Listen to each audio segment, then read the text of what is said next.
Hey guys, back again with another Korean food review, and ang ating special package for today is Jeonbukjuk.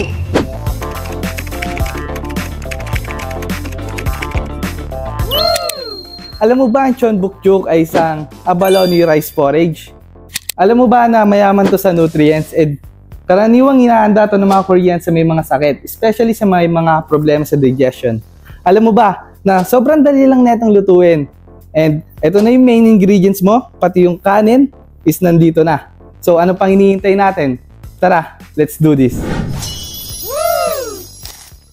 So guys, ang ating first step sa pagluluto netong Jeonbukjuk is magpakulo lang tayo ng tubig. And ang exact amount niya is 800 ml. So guys, hindi ko alam kung anong exact ng 800 ml, tensiometer na lang. Huh?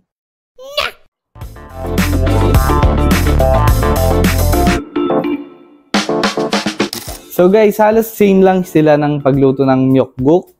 And nakapatay itong gas natin, ilalagay natin to, then sabay natin siyang papakuluan, then hahaluin natin. Halos same lang siya. Kung di mo pa napapanood yung myeokguk guys, ilalagay ko dito, check nyo na lang.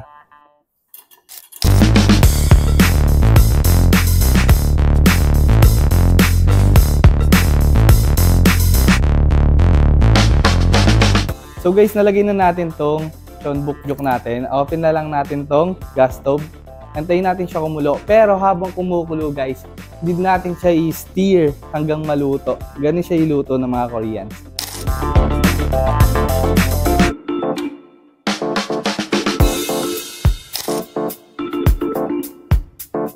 So guys, since kumukulo na siya, pwede natin siya halu-haluin.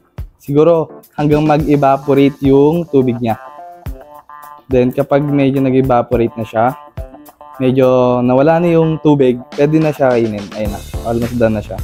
Medyo malapit na siya mag-evaporate. Check nyo lang. So guys, counterclockwise naman, nakakangawit eh.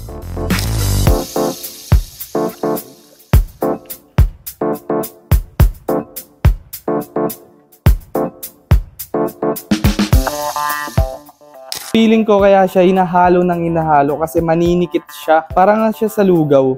Kaya need natin siya haluin. Regarding sa amoy guys, para lang siyang pandan na bigas. Pag sinaing mo na, yung usok niya. Guys, malapit na siyang maluto.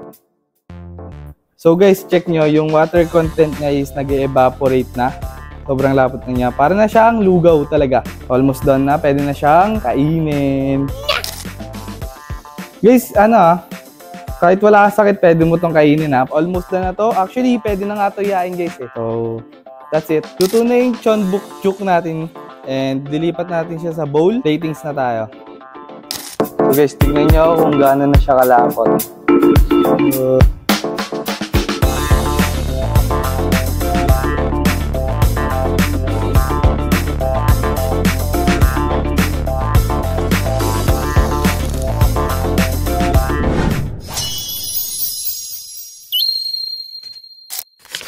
Favorite part, eating time.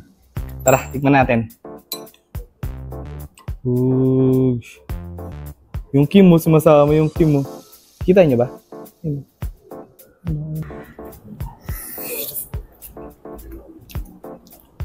Hindi nga akong kamali. Manikit siya sa bunganga. Okay. So yun. Para siyang biko guys, pero masarap. Malasa siya. Ano siya, kakaiba siya kumpara sa ibang pagkain. Kumpara sa lugaw, rather. Kumpara sa lugaw, sobrang sarap nito. Then, sama natin tong abalone. Check. Kita ba?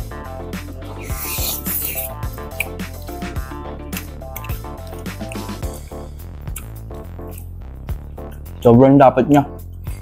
Masarap siya, legit. Para siyang biko na, medyo pinasarap.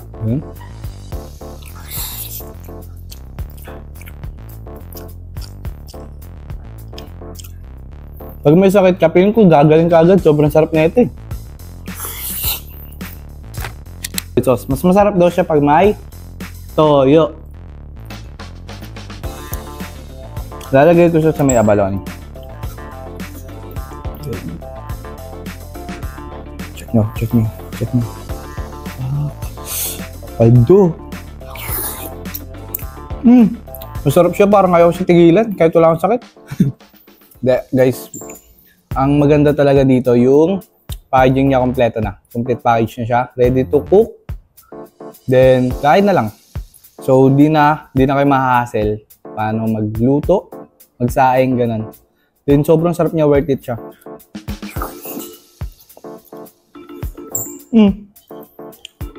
Maubos ko na to. So guys, trivia lang. Sa Korea, pag mas ahead sa yung tao, like teacher mo, ganun, pag inom ka ng tubig is nasa gilid ka. Hindi ka sa harap niya. Since tayo, diba? Inom lang tayo ng inom. Pero sa Korea, giving respect sa mas ahead sa'yo, inom ka, patagilid. Kaya nakasara.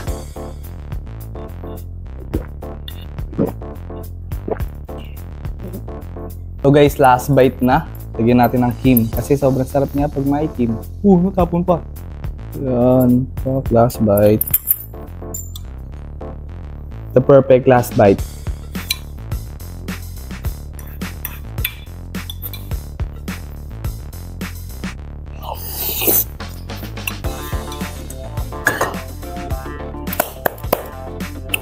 Okay na.